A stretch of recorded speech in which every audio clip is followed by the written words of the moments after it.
pembelajaran untuk matematika peminatan ya.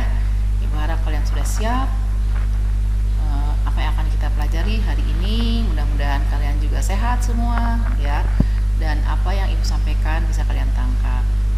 Andaikan video ini kalian masih nggak ngerti, boleh kalian ulang lagi, dibuka lagi, atau juga kalian bisa dibantu dengan buku dari perpustakaan yang sudah kalian dapat ya, yaitu buku yang merah mengenai limit keberhinggaan fungsi trigonometri. Nah, kita lihat di sini ya. Oke. Sebentar. Nah, ini. Nah, sebelum membahas ini, kalian itu harus memahami teorema-teorema limit di keberhinggaan berikut ya. Nih, seperti teorema-teorema limit untuk n yang bilangan positif, di mana k-nya konstanta, f dan g adalah fungsi-fungsi yang punya limit. Nah, ingat nih limit-limit ya, limit k sama dengan k, limit x menuju a adalah a, dan seterusnya. Nah, mudah-mudahan kalau ini kalian paham, insya Allah ke depan juga akan paham ya mengenai limit. Jadi memang kalian harus buka lagi apa itu limit yang sudah kalian pelajari di kelas 11. Nah, di sini kita lihat lagi. Untuk berikutnya adalah pengertian limit di keberhinggaan fungsi trigonometri. Pada dasarnya sama dengan aljabar ya, bahwa limit fungsi trigonometri fx untuk x mendekati suatu sudut tertentu, misalnya A adalah nilai fungsi fx untuk x mendekati A, baik dari kiri maupun dari kanan. Kita lihat penulisannya seperti ini ya. Limit x mendekati A, fx sama dengan L. Nah, di mana L ini adalah nilai fx untuk x mendekati A, dan A adalah besar sudut dalam radian. Nah, dalam penentuan nilai limit di keberhinggaan fungsi trigonometri, kita harus melihat tes limit dahulu. Kalau hasilnya dalam bentuk 0 per 0, berarti ini berhasil. Artinya hasil tersebut merupakan jawaban dari limit. Ulangi ya. Jika hasilnya bukan tidak membentuk 0, berarti itu adalah nilainya dalam limit trigonometri tersebut. Kita lihat contohnya seperti ini. Nah, nih kita akan menghitung limit sinus x min cos x yang a x mendekati pi. Ini yang b untuk pi x nya mendekati pi per 4, dan rumusnya berbeda, c, d seperti itu. Nah, pembahasannya kita lihat nih ya. Limit sin x min cos x, kita tes dulu x mendekati pi, berarti kita ganti x di sini dengan pi. Sinus pi dikurangi pi, nilainya 1, maka nilainya adalah 1 ya. Betul, inilah nilai dari limit. Demikian juga nomor b, kita substitusi x nya untuk yang mendekati pi per 4, dan juga ada nilainya. Nah, berikutnya ini limit yang nomor C, tahingga juga merupakan nilai ya, seperti itu juga. Kita lihat nomor D. Bagaimana nomor D ini? Juga ada nilainya ya. Ini adalah 0 per 0. Nah, berikutnya kita lihat lagi. Nah, menurut limit fungsi trigonometri, nah ini bagaimana rumusnya? Kita harus memperhatikan ya titik P di sini. Nah, di mana ini merupakan pusat lingkaran dan jari-jarinya adalah PR. Jadi kalau kita buat satu lingkaran di sini, kita akan merupakan suatu lingkaran. Nah, PR ini adalah R. Kemudian ada sudut lancipnya, yaitu sudut TPR ya. Sudut TPR. Ini kita sebut X dalam radian. Kemudian ada garis singgung di T ini yang memotong garis PR di S. Kemudian Q adalah proyeksi R pada garis PT berdasarkan gambar. Kita lihat ini ya. Luas segitiga QPR itu lebih kecil dari luas juring PTR ya. Kalau ini lihat QPR ini jelas-jelas lebih kecil dari luas juring PRT atau TPR, dan akan lebih kecil dari luas TPS ya, seperti itu. Nah, nanti setengah R kuadrat kali cos X sin X akan lebih kecil dari setengah X kali R kuadrat dan lebih kecil lagi dari setengah R kuadrat kali tan X. Nah, dengan penjabaran aljabar seperti ini kita dapat bahwa limit X mendekati 0 untuk X per sin X itu sama dengan 1. Nah, dengan cara yang sama secara umum, nah nanti limit sin M X per NX adalah M per N, karena ini ada tadi nilainya 1 ya. 2, 3, 4, 5, 6, 7, 8 ini adalah M per N ya. Kita lihat lagi berikutnya.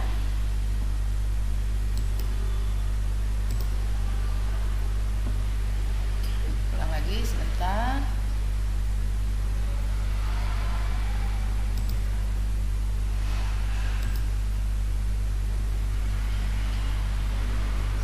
Kita lihat lagi tadi ini ya. Nah, ini tadi kita sudah sampai dengan adalah limit untuk nih ya. Nih, pembahasan tadi sudah.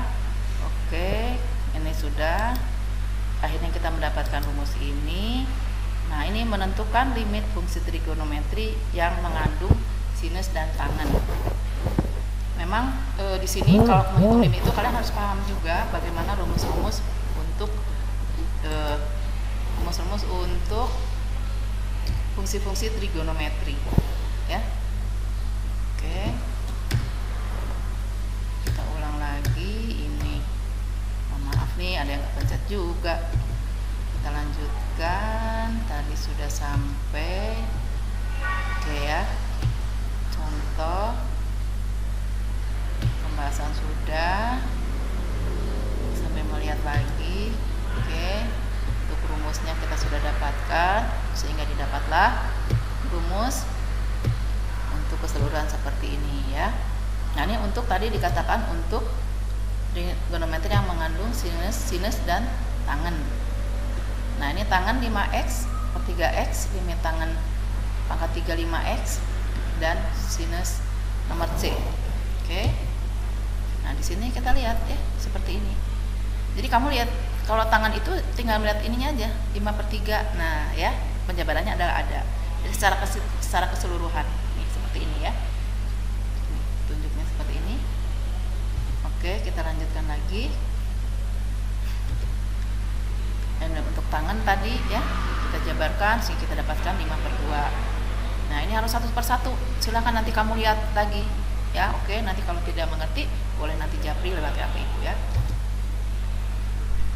Kita berikut. Nah, ini katanya limit trigonometri trigonometri yang mana sinus tengah dengan mengerjakan soal berikut.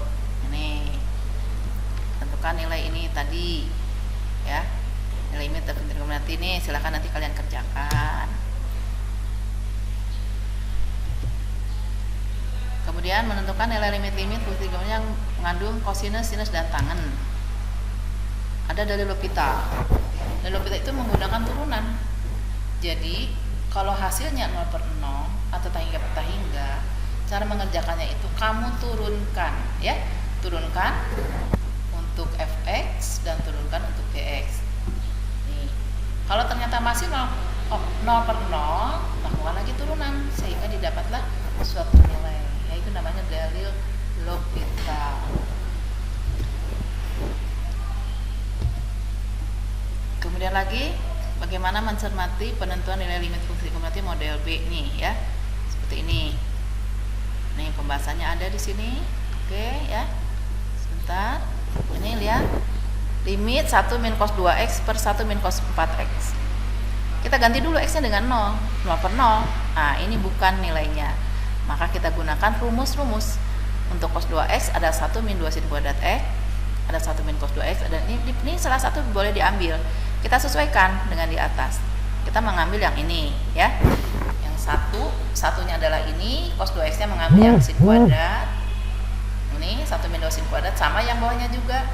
Nah, kalau ini 4x, ini 2x, maka sudutnya adalah 2x. Seperti itu. Ya, kita dapatkan adalah 1/4 ya. Nah, itu lumayan ya. Alhamdulillah nih, lumayan. sudah sampai dengan model B nih ya. Kalian sudah capek? Boleh minum dulu, nyantai di sini ya. Kayak minum dulu boleh, tuh sudah kelelahan. Tetapi insya Allah ya, semua pasti bisa. Kita lanjutkan. Ini berikutnya. Nih ya. Juga ada dengan cara 2 menggunakan petunjuk dengan formula. Nih, panjang juga ya. Kalian satu-satu kalian pelajari nih limit 1 min cos 2x. Sama tadi sebetulnya ini kita menggunakan rumus yang cos kuadrat x min sin kuadrat x. Panjang. Ini sama, nilainya 1/4. Cara 3, nah tadi yang 0 per 0 ya. Gunakan Dell'Hospital. Kita turunkan, turunan dari 1 0. Turunan cos 2x adalah 2 min 2 sin 2x.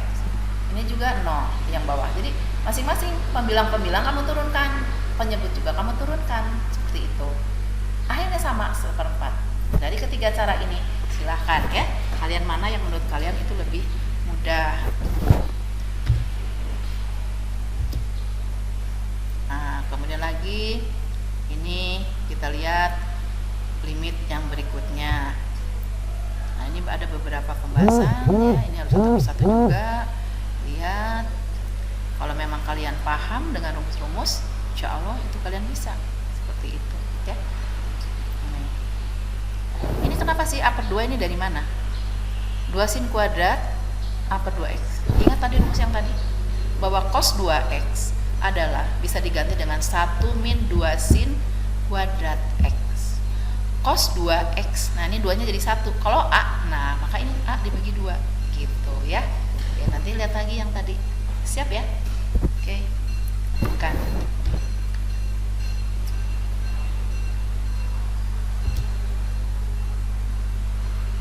Nah, ini masih yang tadi ya. Ada cara siswa kreatif, ada beberapa cara seperti itu. Nah, ini bagian kamu. Silahkan kamu kerjakan ini ya. Nanti kalian kerjakan ini di buku latihan seperti biasa untuk tambahan portofolio. Kalau nggak mengerti boleh nanti WA ibu ya. Siap. Berikutnya adalah untuk fungsi aljabar dan fungsi trigonometri. Ini juga ada prinsip dasarnya ya. Nih, mana fungsi ini akan mendekati sebuah bilangan sebagaimana x mendekati bilangan yang ditetapkan. Misalnya ini ditulis seperti ini secara matematis, tulis seperti ini. Yang tadi ini sebetulnya ya, kita mengulang dulu sedikit ini. Kembali lagi kepada limit ke tak berhingga. Tuh ya, seperti tadi ini. Nih, ada tabel di sini. Itu mendekati terus ya sampai dengan tak hingga. Ini untuk menuju x tak hingga. Nih, ada asimtotnya nih. Asimtot pada x sama dengan 3. X sama dengan 3, dia tidak akan memotong. Tidak akan memotong pada x sama dengan 3. Ini adalah x sama dengan 3. Maka dinamakan asimtot x sama dengan 3. Kemudian lagi kita lihat. Nih, contoh hitunglah limit x mendekati tak hingga 6 plus 1 per x. Nah, kalau kita lihat dalam tabel ya, untuk x-nya 1 sampai 10.000 dia tidak akan sampai tak hingga ya, tetapi untuk mendekati 0 dia akan mendekati 6. Sehingga limit x mendekati tak hingga 6 ditambah 1 per x itu sama dengan 6 ya. Untuk x sampai dengan tak hingga, karena 1 dibagi tak hingga itu akan mendekati 0 ya kan, maka ditambahkan 6 adalah 6. Contoh berikutnya ini seperti ini ya. Nah, ini akan bernilai min 1. Hanya melihat aja kita akan bernilai min 1. Kenapa? Karena 1 dibagi tak hingga itu 0. 1 dibagi tak hingga 0 ya. Min 1 seperti itu. Jadi dengan melihat begini saja kita bisa langsung, apalagi dalam bilangan ganda ini yang namanya suatu bilangan dibagi oleh x ya, x-nya menjadi tak hingga. Itu tadi sudah kita lihat dalam tabel itu 0. Jadi tanpa dihitung pun kita bisa lihat ini adalah min 1 seperti itu ya. Ya, udah ya.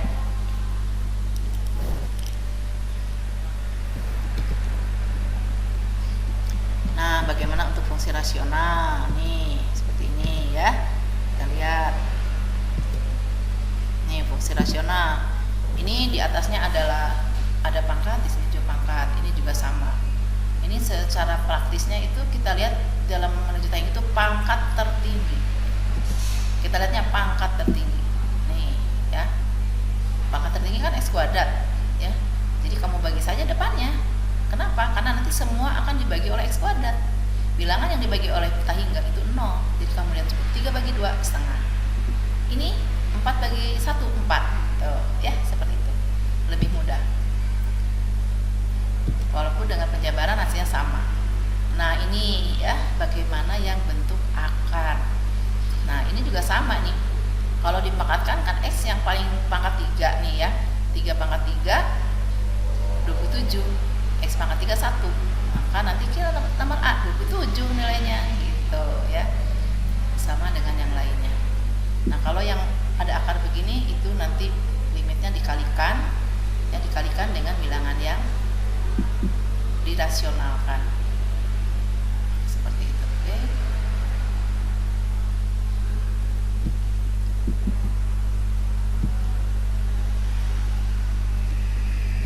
Yang pengurangan juga sama ya. Tahingga dikurangi tahingga, nanti hasilnya akan sama juga.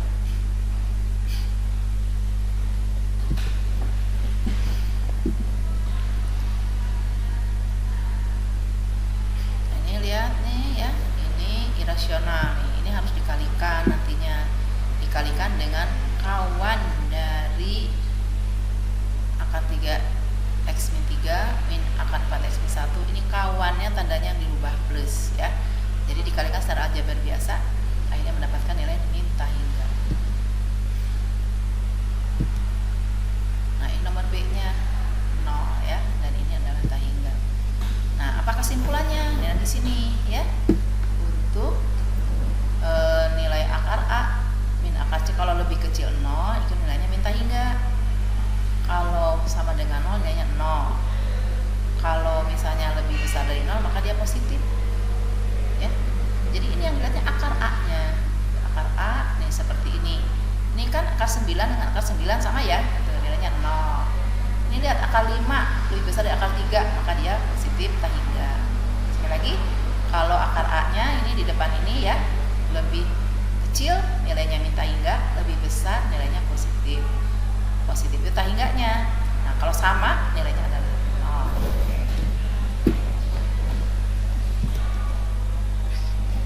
Nah, kita akan menemukan limit yang berbentuk seperti ini ya.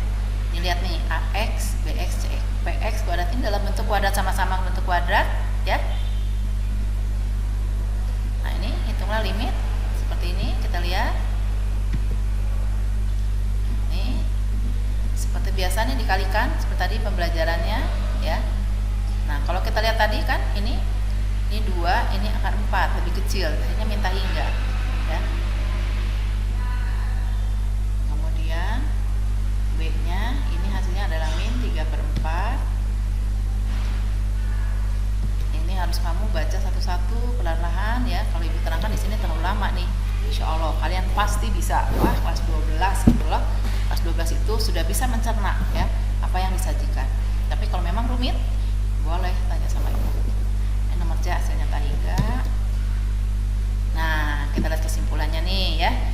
Tadi nih ada min tahingga untuk akar A min akar B lebih kecil 0. Ini B per akar 2A min Q per 2 akar B kalau ininya sama, dan kalau besar adalah positif. Jadi di sini bedanya ya dengan yang tadi. Kalau tadi min tahingga jika lebih kecil, 0 jika sama ya, kemudian lebih besar positif. Nah, kalau di sini beda. Ini kalau bentuknya dalam bentuk kuadrat.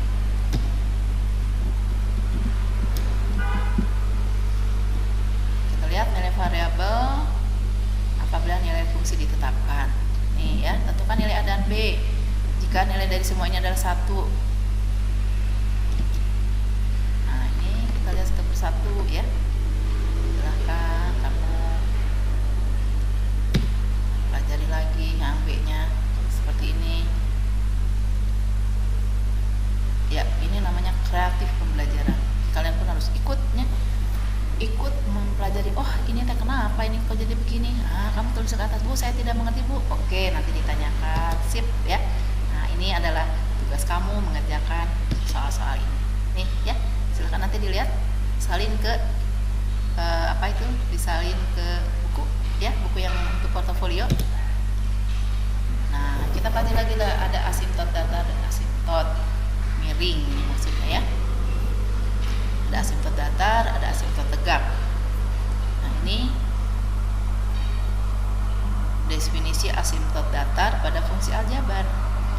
Nah, misalkan di sini kamu lihat di sini ya, limit fk mendekati k, maka f limit fx sama dengan k.